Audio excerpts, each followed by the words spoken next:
Here I am. So what I'm going to do, first and foremost, hello, welcome to Where Nerdy is Cool. This is Paul, and well, if this is your first time here, hello. Please consider subscribing. If you're a regular viewer and you enjoy seeing what I'm working on, welcome back. Good to see you. Hope you guys are having an enjoyable summer. I hope you guys are getting away from the 3D printers, you're getting away from the computers, so on occasion you can go outside and check out the weather. I know up here where I live, up here in Maine, summer doesn't last very long, so you definitely want to take advantage of it while you got it. So that said, I have a huge stack of stuff, and I'm going to preface this by saying that all this stuff, with the exception of the Folgertech FT-i3, I bought. So I know sometimes people, when they see goodies, they're like, oh, geez, it must be nice to get stuff for free. No. With the exception of the Folgertech stuff, which I'll show you in a second, all the stuff was me. I did get some nice discounts from ZYL Tech. I think it was 10% or something on their filaments. I've been wanting to try that stuff out for a long time. I'm a state employee, so I get paid once a month. So I splurged, and I'm poor for the rest of the month now. But so be it, you know, just like everyone else. So anyway, let me start off by saying hello, and I haven't forgot about the Folgertech FT-i3. I do have that on another desk, and as you guys saw in the last long video that I did, I went through and I got that stuff all sorted out. All the hardware's been sorted. And John Folger has been excellent. He contacted me and said, you know, we have a newer lead screw. So he sent these to me, and what I'll do is, where's my control right here? Let me go to the laptop view here, and these are the new lead screws. So those are going to replace what currently came with the kit. He mentioned it to me, and I was like, you know, if you have a newer version of something, by all means, let me know, because I don't want to take this thing apart and make changes after the fact. So these were sent over, and if you're aware of Folgertech, they're also, I'll also get some additional hardware to accommodate the new lead screw. And I'll just toss that over here. It's kind of out of the way. He also sent me some STLs, letting me know that, you know, these new pieces are going to use some different parts. And what I did is I've gone ahead and I'm using a new filament that I picked up, and this is a matte black finish. This is called Matterhackers Pro Filament. It's the advanced matte PLA. You know, as you guys are aware, you know, sometimes these filaments, especially black, they're very glossy, and it's hard to, you know, it's hard to really see the detail of your print because you're getting all that shine back. Now, as you can see here up top, I still have some work to do for whatever reason. I had the layers set to 3, but there's a couple spots on this print, like you'll see down here, where it didn't quite do a great job, but, you know, this is why we test. I did a couple practice cubes, and those look like they came out really, really, really well. I mean, it's just, let me see if I can get that light here for you. And you really can't see these layer lines too much. So it's a pretty impressive product. But I put it on the CR10 just the other day, and I've been doing these prints, and I still have, there's a couple spots here that were a little problematic. There's a little spot here, let me get that in the light here for you, where there's a little bit of overhang trouble. There's another little bit of trouble in here. But overall, I mean, if you're going to rate a printer between 1 and 10, and you know, 10 is the highest, you know, I'd give this probably a 7 or 8. It could be a little bit better. I kind of goofed up on the first layer as well too. You know, like any other new filament, it takes some getting used to. So, but this is one of the 3 parts that Folgertech had sent me and said that, oh, you know, by the way, you know, you'll want to print these guys out to assemble that kit. Now, the other thing, let me make sure I got my right camera. The other thing is U.S. Monofilaments is something that Folgertech, or John Folger, is part of, and he sent me over a free spool of filaments. What I like about these guys is, first of all, they're USA. They're located in Vermont, so it's great to see something from New England. And so he gave me this spool here. This is the NatureWorks high heat grade. And it's got the, here's what I like. Here, just so you guys can see here. Here's one of my, this is a real perk. When they put on the package what the printing temperatures are, what the annealing temp is, for example, in this case, to harden it up. I mean, I just like the fact that this includes all the instructions you need to know how to print this stuff. I bought some stuff from another manufacturer that will put all the filaments in a bag, and it has a little sticker, and that's it. And I'll cover that in a second. That'll kind of be my rant.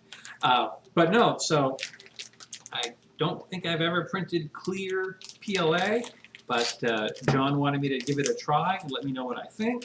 And like I said, most of the filament I have, you know, ColorFabb and some of the other stuff, you know, largely comes from overseas. So it's kind of nice to go ahead and try something that, you know, comes from the good old, you know, US of A. So that'll be fun to try out.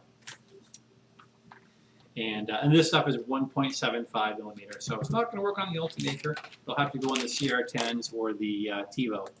And I am just going to open up another web window because I'm not seeing any comments, and it's not like you guys to be this quiet. So I just want to make sure I'm not missing anything.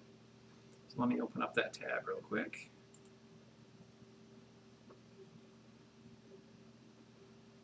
And let me mute the sound here. This poor laptop is doing all it can to run this.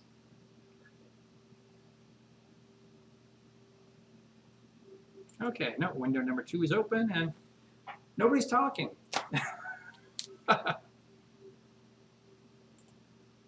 That or no one can hear me, but my output indicates that you can. So there we go. All right. Well, David, since you're the first to reply, is the video okay? Can you hear me okay? Or, you know, any feedback is appreciated.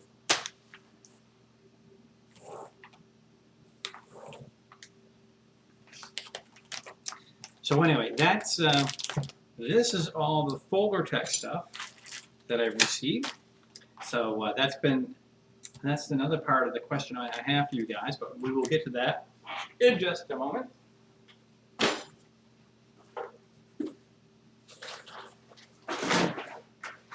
Okay.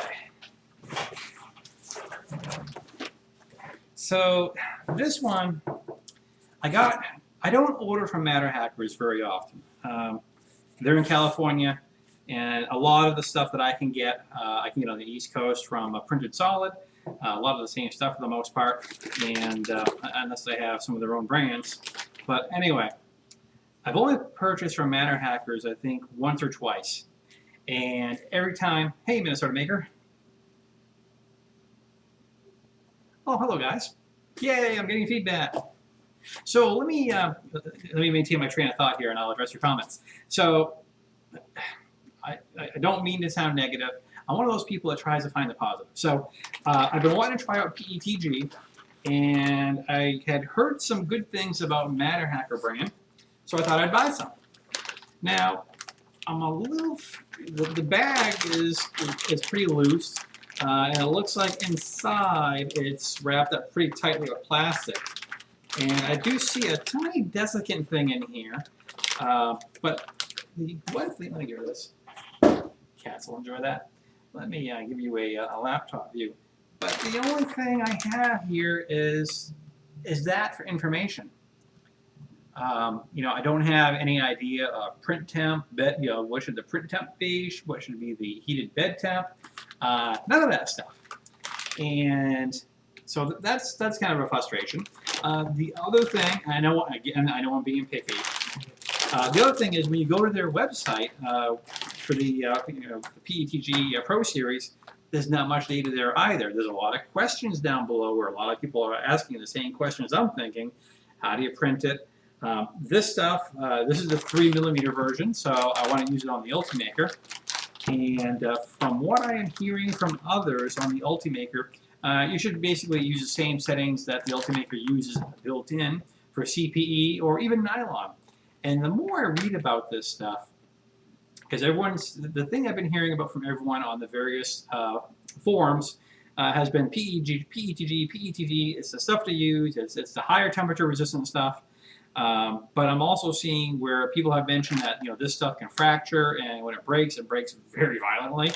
and I believe it's just a copolymer. And I've had a lot of experience with copolymers with engine.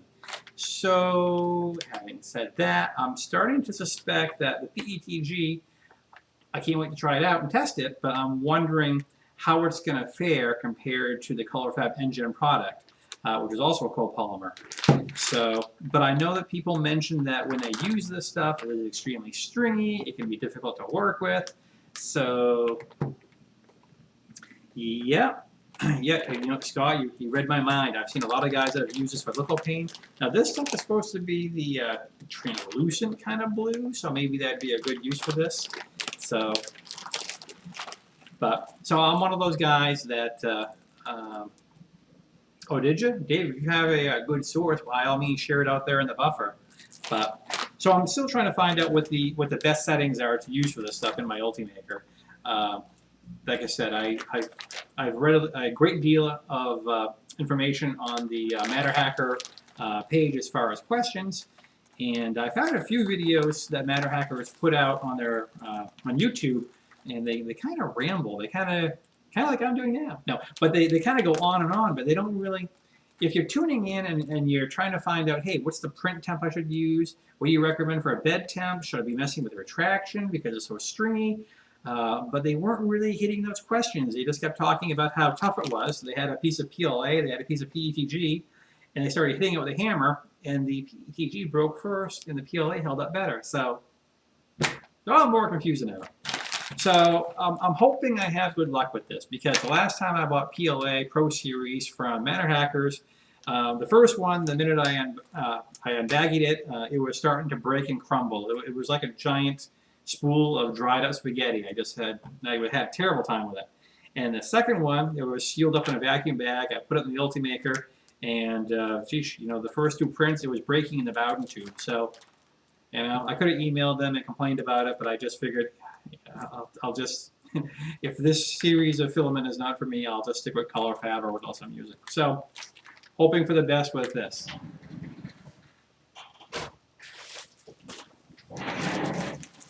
All right, so I've shown you the Folgertech FT-i3. I mentioned the Matte Forge. Actually, let me show you what that little box looks like. So that's where this stuff came in that I was showing you earlier, and this was the, like I said, the nice thing about printing with this stuff is it wasn't stupid shiny. You could actually see the details. I'm still having a little bit of trouble fine-tuning this, as I mentioned earlier. You know, that top shell needs a little bit of help. So, but that's what this stuff was, and I bought 1.75, so it's working on my CR10 and I get some for the Tevo as well too. So let me get that out of here. Inside this wonderful little bag, dun, dun, dun. So I mentioned we're going to be doing some upgrades to the CR10S and the Tevo Tornado. So inside of here, let me switch to the cameras here. This right here is a big old bag of E3D V6 heater, nozzle, whole thing, the whole kit. So one of these is 24 volts and the other one is 12 volt, because the Tevo Tornado is a 24 volt system and the CR10S is a 12 volt system. So somewhere down the road, what we're going to do is either using PETG or some other filament, we're going to 3D print the housings needed to attach the E3D stuff into those printers. So that should be a good time once we get there. So if you're wondering where it's coming up, we've got a lot of updating of printers to do here. Now, having said that, we're talking about high temperature stuff. I couldn't resist. This is another one. And again, I will swap camera views. This is ColorFabb HT, high temperature. And I've been wanting to try this. Now, the processing temperature, I'm a little curious about if I can print this, because the processing temperature is between 250 and 280. And I'm not entirely sure that the hot end of my Ultimaker can go that high safely for a long period of time. But since I am looking at printing something that is heat resistant, i.e. E3D mounts, fan ducts and such, for these upgrades that I showed you a moment ago, I figured it would be interesting to have this, the PETG, or some other stuff. YouTube blocks me. Give the page here.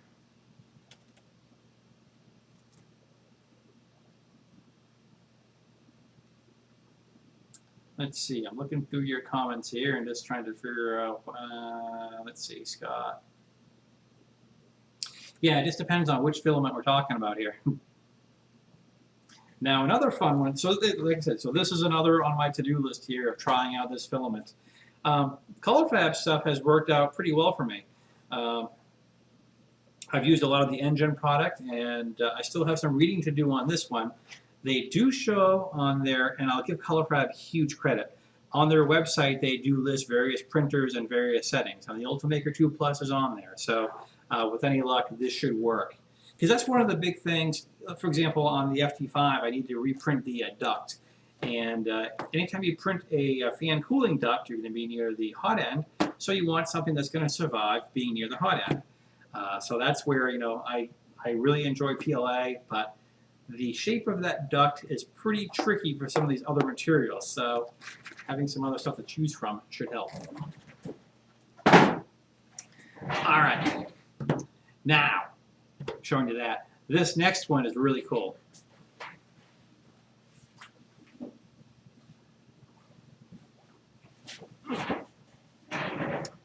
All right, this stuff, Polymaker.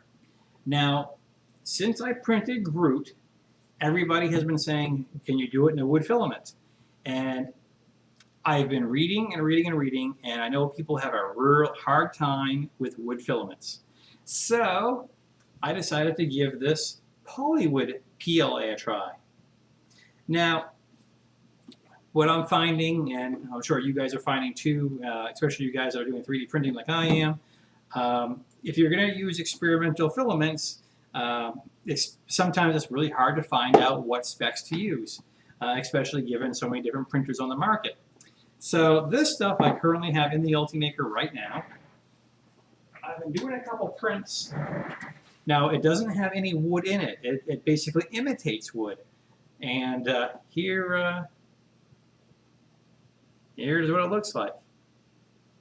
And, some of these little rough little boogers here will come right off. What it resembles to me is cardboard.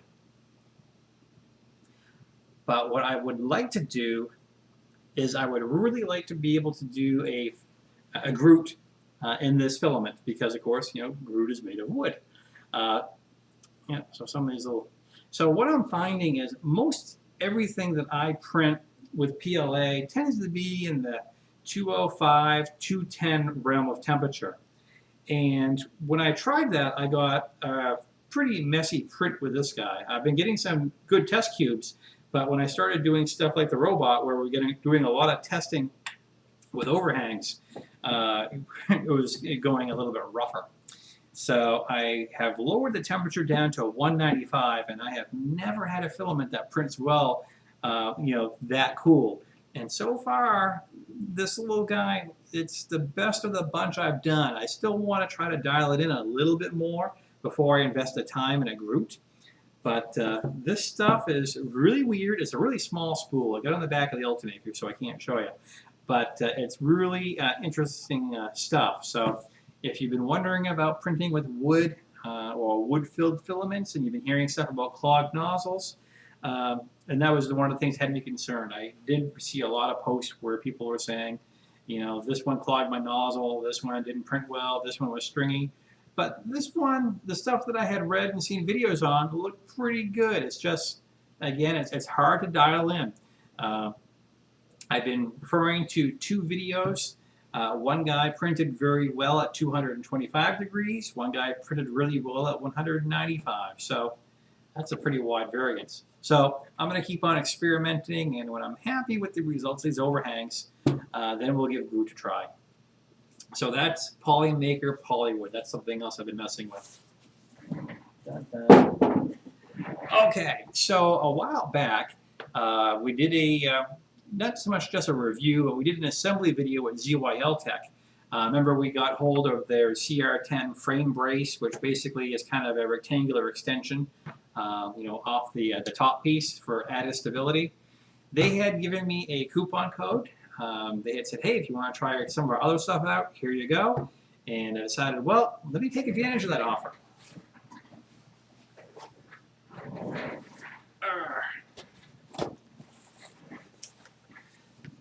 So let me tell you, I am thoroughly impressed that their filament is like 14 or 15 bucks. Because most filament that I buy is between 35 and 45 bucks. Only because I've just been going with the brands I know, Hatchbox, ColorFabb, and stuff like that. But this time around, I decided, you know what, let's go for it.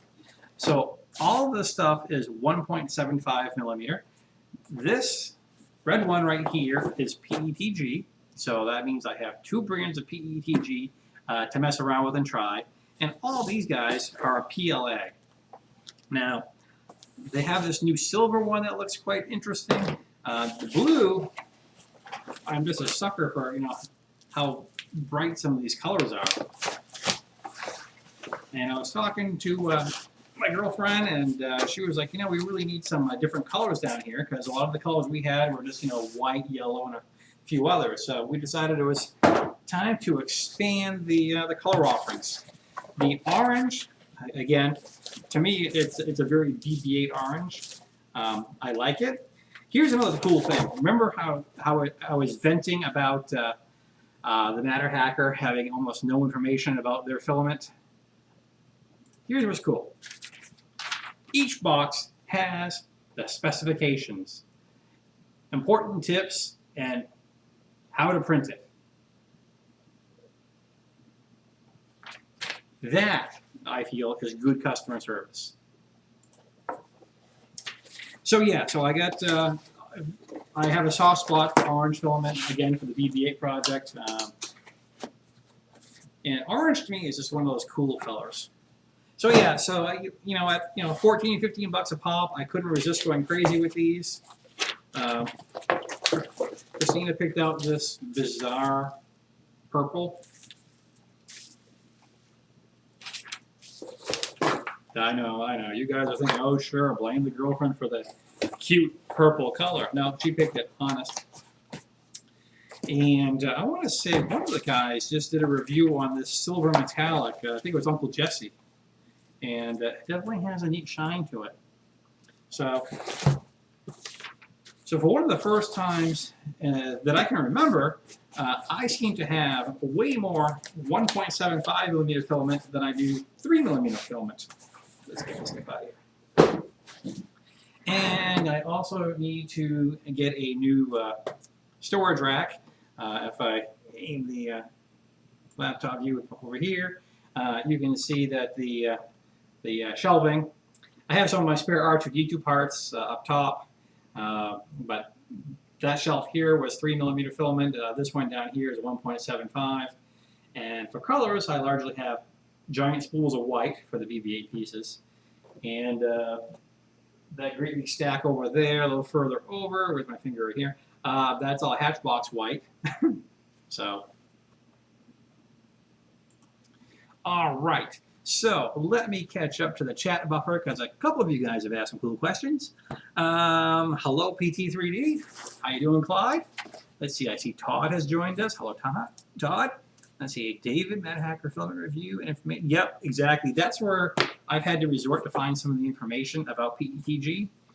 The other filament they have over there that they advertise heavily is Nylon X, which is nylon and carbon fiber.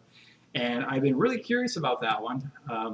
I do have some hardened nozzles, but so far the prints that I've seen of Nylon X really haven't wowed me, especially for as expensive as that filament is. And I have played with carbon fiber in the past. I have the ColorFabb, oh, what's the number of that? Is it XT something something? It's ColorFabb carbon fiber. And it's a mess to work with. It's stringy, and I didn't find it any stronger than PLA. However, when it prints, it has that matte finish. It looks like a hockey puck, really. It's a deep, deep black, and it does, if you can get the layers and the adhesion just right, it does print really, really nicely. But Carbon fiber is one of those buzzwords where people think carbon fiber, it's going to be invincible and strong and what have you. Well, remember that the material carbon fiber, the strength is because of the weave of it. If you're 3D printing, you're just laying it in one long, line. It's not going to have that same kind of tensile strength. But again, I don't want to go against the people marketing. Scrolling through here, let's see.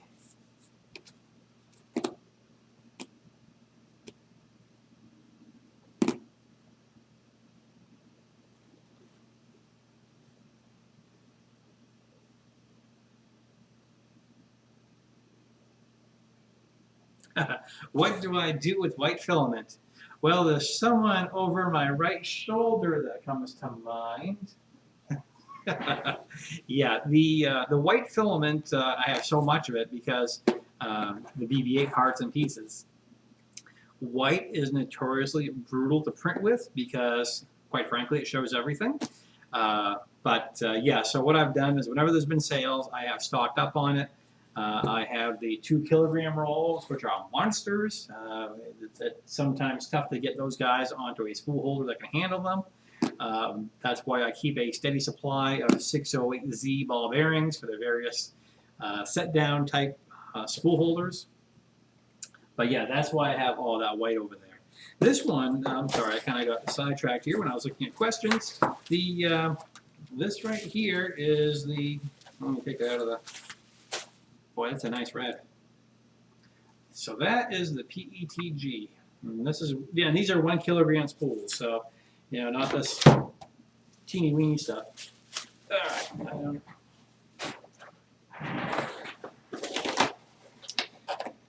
All right, so that covers, so as you guys can tell, just in the past 2 weeks, I've been going kind of crazy with all this filament and all this testing and trying to find the right stuff. Like I said, the one that's been the most fun for me has been the polywood. As you can see, again, as I mentioned earlier, it has trouble with overhangs, but I'm still trying to dial that in. Again, this one was printed at 195 degrees, and I'm still hoping to try to find the sweet spot so that I can do a Groot with this material.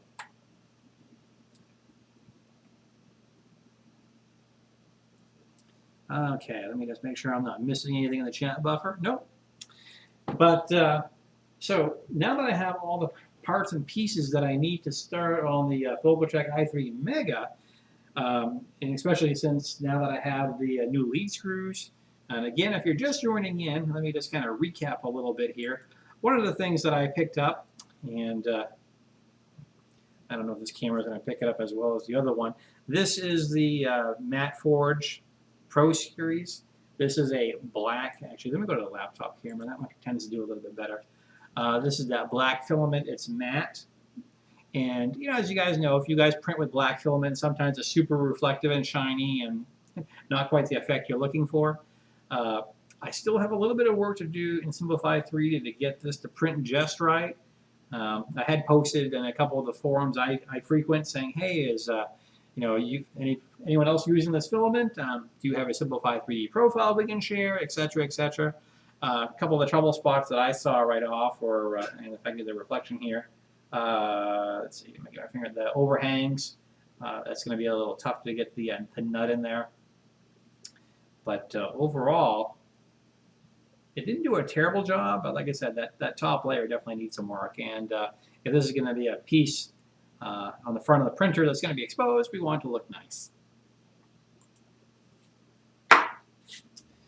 And the other thing I wanted to share, again, a little bit of a rerun for folks that joined in earlier, but these are the new lead screws that are in use on the FT-i3 Mega.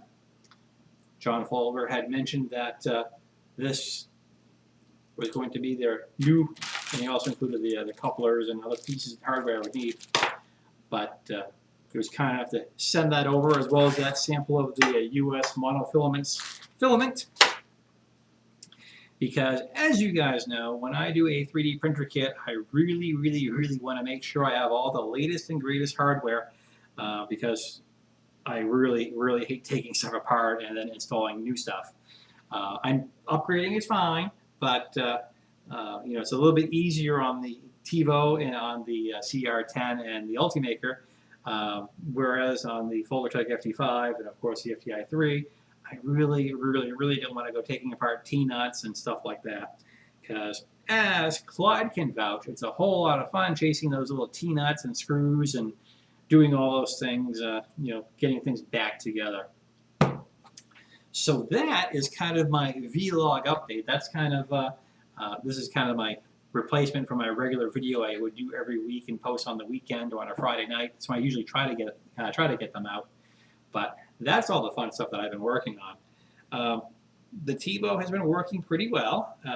We have the voltage adjusted, so we no longer have the Y shift, so happy to have that.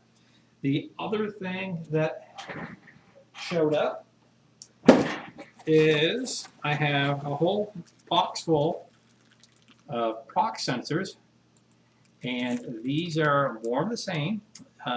This is the EZBL Easy Connect, and I got the, you know, the power cord he includes. So essentially, the same thing that I have on the CR10S is going to go on the Tevo, and it's also going to go on the other CR10, which is dying and waiting for me to upgrade that as well. The one thing that I learned with my EZBL is that if you move your printer, and even if you don't think you touched the bed, you still want to go back and check. I had moved that printer to a different desk. I went to go start a print. I was watching that first layer, and that first layer wasn't coming in anywhere near the bed. So somehow I had jostled it loose. So that led me to another purchase. I'm debating putting these in or not, but these are basically spacers. And as you can see, they got the little metal threading here and the plastic all around them. So what these would do is these would replace the bed springs in the 3D printer. These are for the CR10 and for the Tevo Tornado because they're largely the same thing. So essentially what we're doing is we're getting rid of any potential problem with springs. Say you accidentally touch one of those knobs and you knock things out of alignment. What this would do is you have no springs whatsoever. You put these spacers in, and the print bed is forever bolted to that surface. And that sounds good, assuming that your machine is 100% within spec. And not to say I don't doubt the thorough quality control that China has, but I have seen a few cases where people have put these in and they've had to put spacers in there or washers just to get things up a little bit more, because they've noticed even with using these spacers and then using the EZBL auto leveling, they noticed that maybe one side was a little higher than the other. And when you're baby stepping with the auto bed leveling, that works for the entire surface. You can't set baby stepping for this part of the bed or that part. It's just the whole thing. So I'm curious how well this will work for me. Maybe it'll go well, maybe not. I will experiment for you. So, Scott had a comment. Yeah, thank you for that. I've got to tell you, I've enjoyed OBS. It's taken me a little bit of time to learn it. This is an i5 laptop. It's not a powerhouse by any means. I have the 3 cameras plugged in. The hardest part was getting the Canon T7i and the EOS utility software to work. What's interesting is that the connection from the T7i to the laptop is a USB connection. Didn't think that. I would have thought for sure that I use the HDMI output, go into an HDMI input, and off it goes. Nope, doesn't work that way. And so it's been pretty slick. The software for to do this, let me see if I can minimize here, works very, very well. There's a couple of things that I can do to fine-tune things. I'm just trying to, let me hover over some things here. There we go. And what I can do is, as you can see here, if I turn on the camera's interaction, you can see that my camera, as I go back and forth, it is using the face recognition and doing the tracking Whereas in the old days with my old camera, the minute I moved out of frame, I was either shinier or fuzzier than usual. So what's nice about this utility is I click the button and I no longer have missile lock on my face. So there's a lot of really good videos about how this stuff works. I know Clyde uses this for PT3D, another good channel that you should be frequenting. How's that for a plug? But yeah, and the price of the software is free. There's a lot of good tutorials on YouTube on how to use this. So if you guys have YouTube channels of your own and you're looking for better ways to, or if you want to be able to stream, this stuff works pretty well.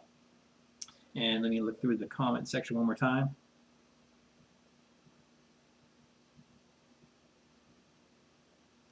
You know, that's a good question, and I'm sure, you know, by all means, Clyde and others, please chime in the chat here.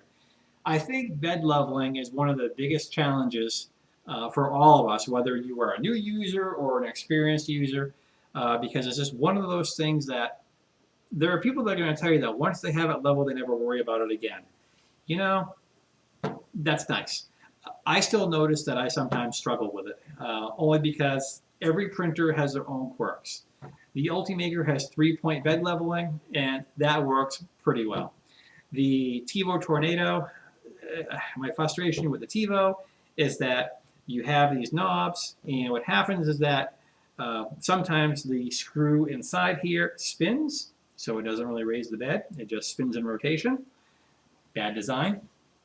The CR10, you have 4-point leveling there. That's a little bit tougher, but it just takes finesse. I guess it's like anything else.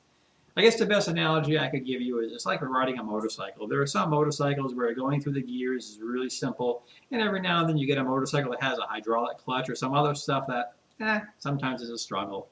But yes, bed leveling is one of those biggies. And you just have to take your time with it. And that's why I do a lot of test prints. I always, for what I do is I always make my first layer hotter. I also do 4 skirt lines, and especially with the, as big as the shroud is around the print head on the Tevo Tornado and the CR10, I make the skirt 20 millimeters around the print. This way you can see it. Actually, that was one of the things I mentioned to Clyde. Has got a CR10, and I just mentioned the same thing to him recently. And it's like, you know, you really want to make that skirt pretty far away because otherwise you just don't see it.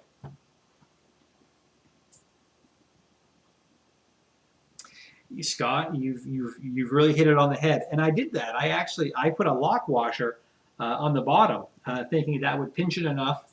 Not only did I put a lock washer, I have a nut under there too, and it still spins. So the Tevo just likes to defy me. And I know people think I'm picking on the Tevo. Tevo's an okay printer. It's a 24-volt system. You get the super fast bed heating. The extruder is really nice. I like the extruder on this thing better than the CR10 because it's a knockoff of the E3D system. But there's a few things about it that, for example, the bed, the surface, and some of the quality control I've seen. It's also pretty thin on the Y mount. I mentioned this in the last live stream. So these printers all have their strengths and weaknesses.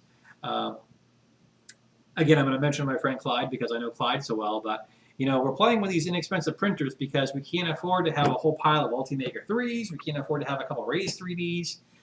If I had my choice, those would be the printers I'd rather play with.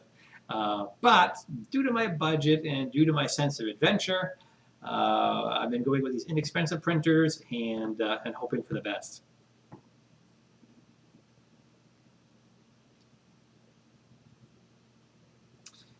Yes, Scott, you mentioned another good thing. Like I said, the y-axis is one thing. The other thing, if you haven't done it already, you probably have because you sound like you're pretty sharp, is the stepper driver voltage.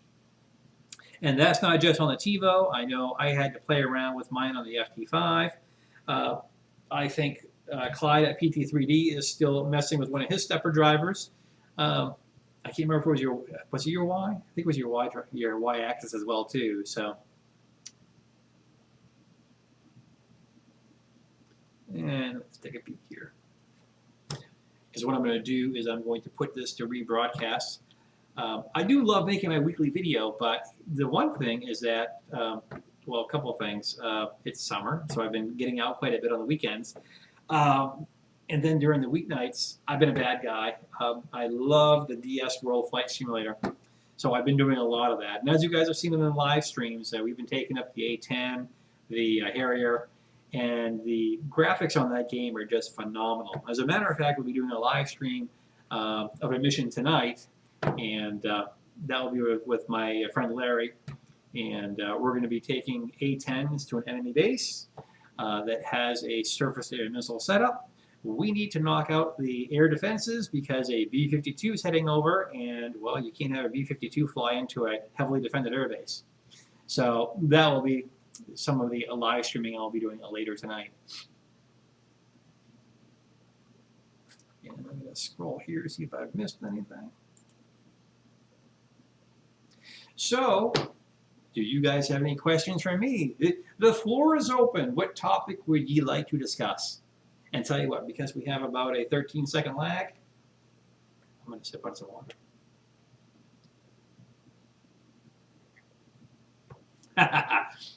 I was waiting for a BB-8 question. The answer to that, I need to get these printers dialed in and properly calibrated. So that's one thing I need to do.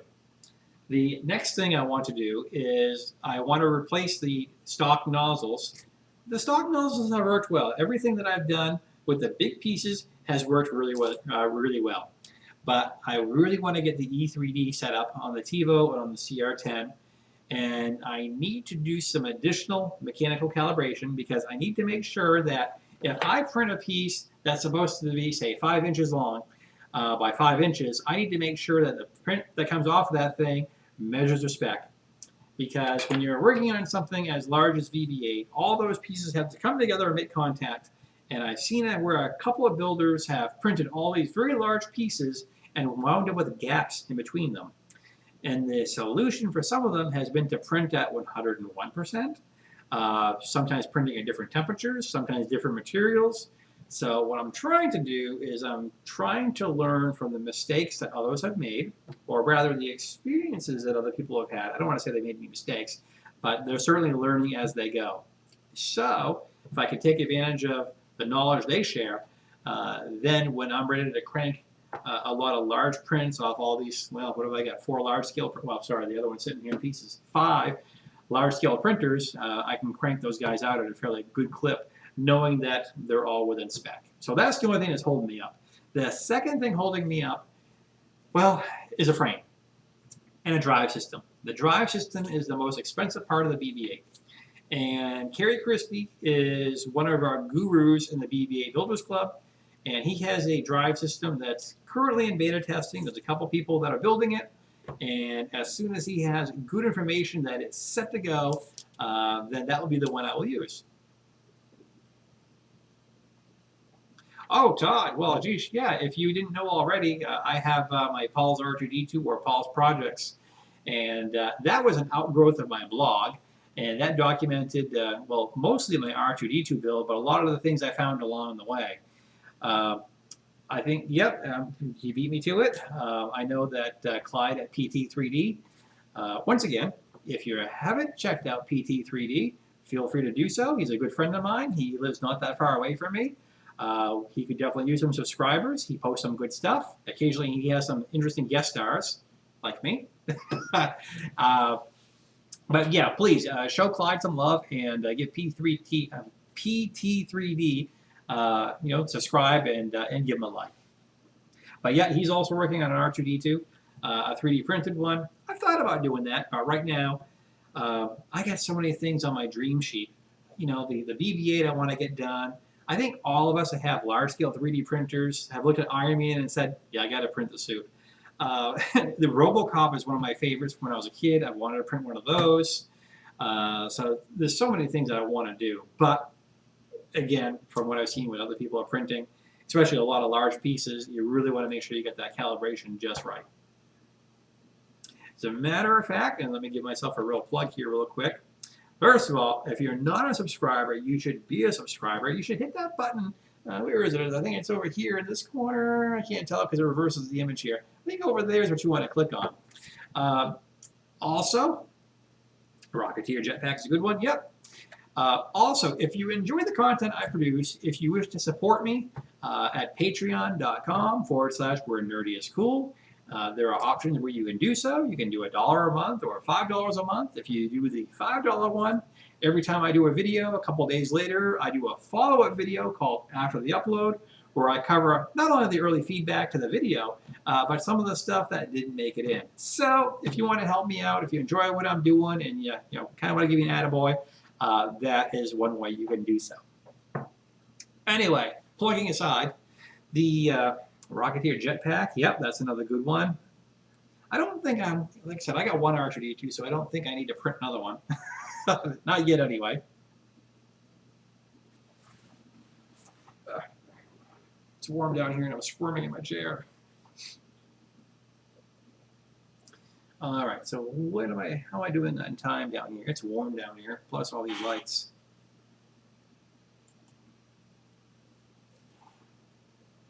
Just waiting for your questions.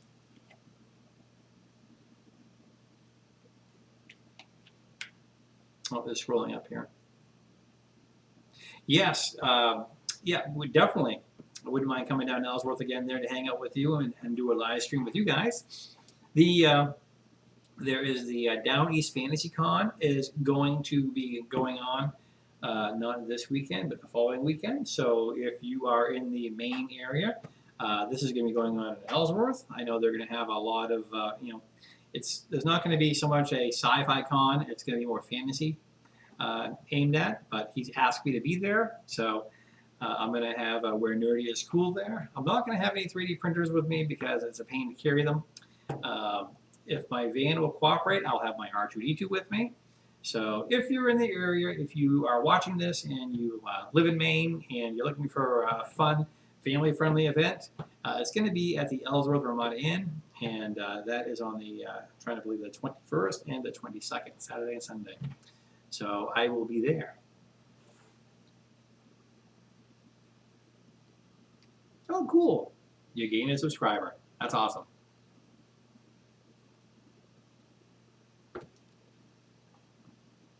Oh, you want to bring a printer? I got plenty to choose from. I just don't want the headache. See, the hard part when you have the printer out in public like that is policing it. I learned when I had all those printers at one of the Comic-Cons here in Bangor, I had 4 Ultimakers, and it was a lot of work policing those because people want to stick their hand right in there.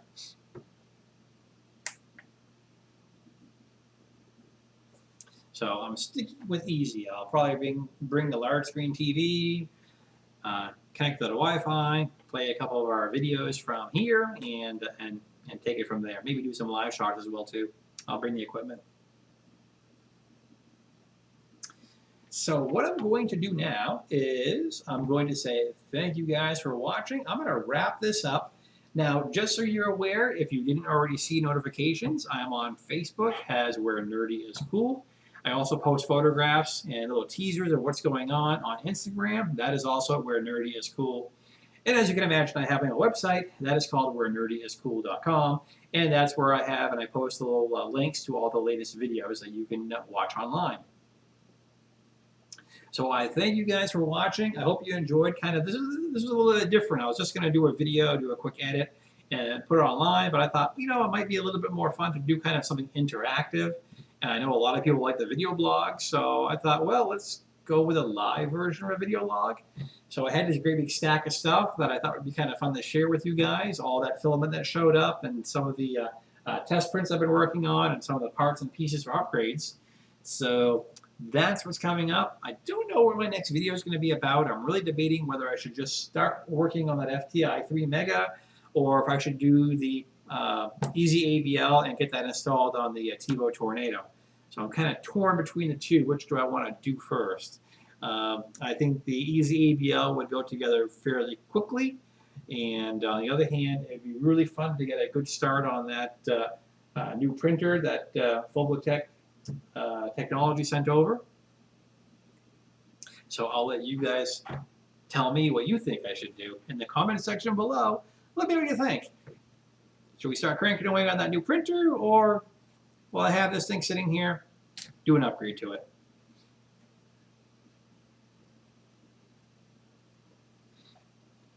Do you know the day going to build your new printer? I don't know. That's one of the things I'm debating doing. I want to do two things with that. It would be fun to live stream it, and the other thing is I would want to record the footage, which I can do easily here through OBS, and then I can piece that into individual segments so that people that do not see the live stream, what I can do is I can offer perhaps a step-by-step video of how to put this all together, or as I will probably call it, how I put it together, had to go back 2 steps, change something, decided to upgrade something, got it together, and here we go. I'm trying to be good. I'm trying really hard to just build it stock, even though I'm sitting here with a stack of E3D V6s thinking, yeah, that would be really nice to put on that. I did do one thing. I did cheat one way, and this works out. They didn't send me a glass bed. So one of the other boxes over there is one of these, polypropylene bed. So I cheated a little, so I do have one upgrade for the FT-i3 Mega, which is a polypropylene bed. Not too bad, right?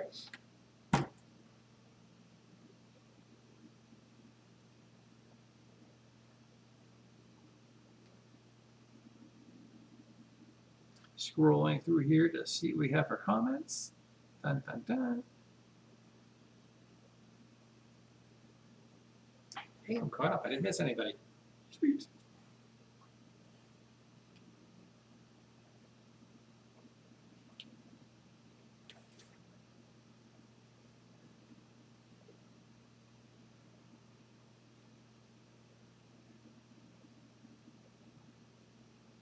Just reading through, making sure I haven't missed anybody. I want to make sure if anyone had any questions, I made sure to answer them. So sorry for the pause there. Just going to the buffer.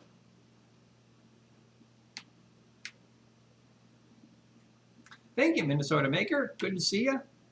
So what I'm going to do, like I said, I told myself I was going to keep this under 1 hour. It looks like it's going on 56.5 minutes.